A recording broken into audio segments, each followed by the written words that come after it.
We're talking to Ms. LWhitlow, and the topic is STD Free Coalition, and Ms. Whitlow is the director of the coalition. And of course, Ms. Whitlow, during the final segment here, let's see if we can have you to further inform our audience of all of the positive things in a real sense that the coalition is doing and has done, as well as perhaps point us a way in which we might be able to further use the information that you've gathered. Thank you, Dr. Haney.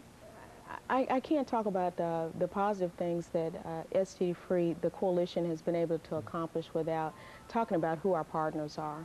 And specifically, our board chair is Melvin Bro with Project Hope, and then we also have members of our board from Hope Clinic for Women, and also the First Response Center that operates a wellness center and does prevention education as well.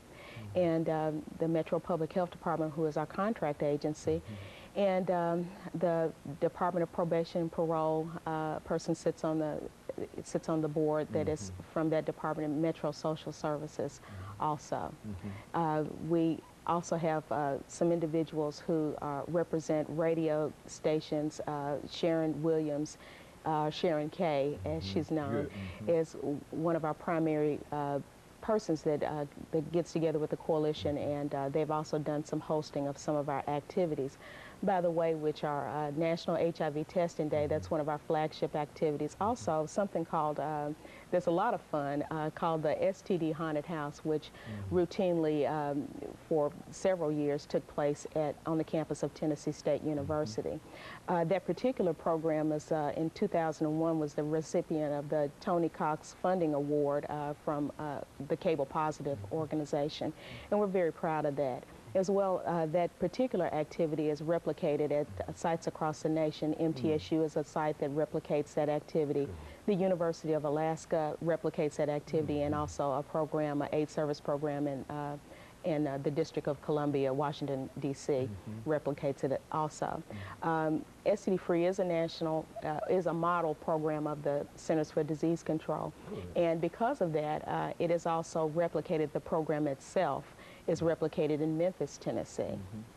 And so you're having an impact not only over the state of, not only in Nashville, but over the state of Tennessee and nationally in a real sense. Well, I think that to the extent that that has happened and we've gotten some national recognition has been because we have had strong national partners.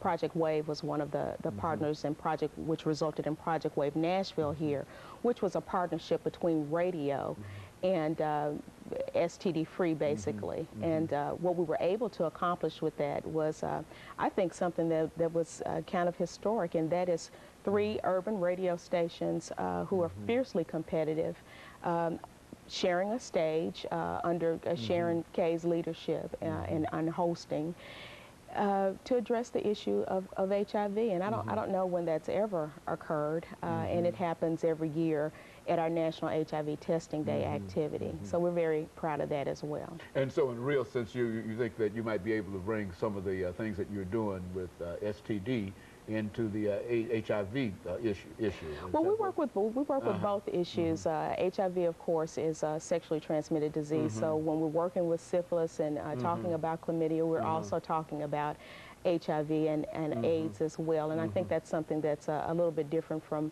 maybe some of the AIDS service organizations here in the city that have a primary thrust that's related to HIV and AIDS specifically. And of course, Ms. Whitlow, the reason I say that is because I guess I've been talking to most of the individuals who have a primary concern with AIDS rather than say, even though, as you indicated, that it is an STD. But I guess,